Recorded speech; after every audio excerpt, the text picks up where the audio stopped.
iba to exacting date. Pero let us invite God. Although He is the head of the family, the head of the home, invite natin. So, nag-place kami ng, tatlo lang kami. Nag-place kami ng extra plate.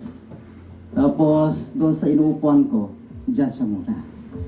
Tapos, the prayer goes like this. Total, kayo naman po may altering celebration. We invite you, Lord, join us. Sana magusto niyo yung mga food prepared namin.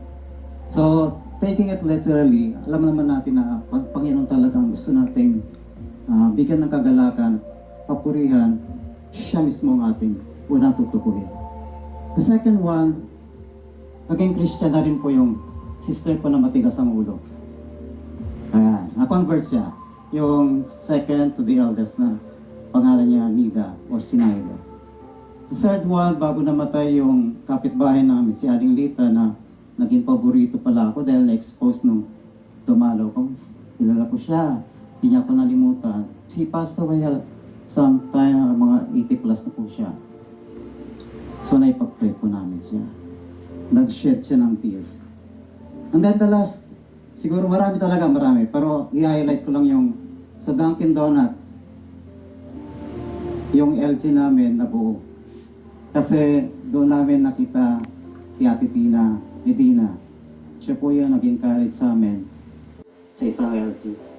So kasama ko ang misis ko, hindi lang po kami ng misis ko, dahil kapag-invite pa siya ng iba pa at dumadami po kami.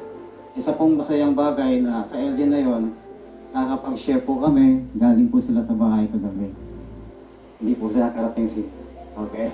Anyway, nakita ko yung misis ko, yung mukha niya parang full of joy, masaya siya. Kasi finally, nung una kasi parang ayaw namin i-open.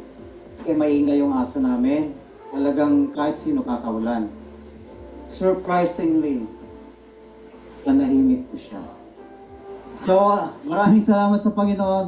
Talaga ang Panginoon, pinaka-the best sa lahat ng, kung makikilala siya ng lubos, lalagay niyo siya dito sa puso niyo, kahit anong mga struggle sa buhay niyo. Mangyayari ang mga bagay na hinahangal niyo. Praise God! Glory to God! Amen.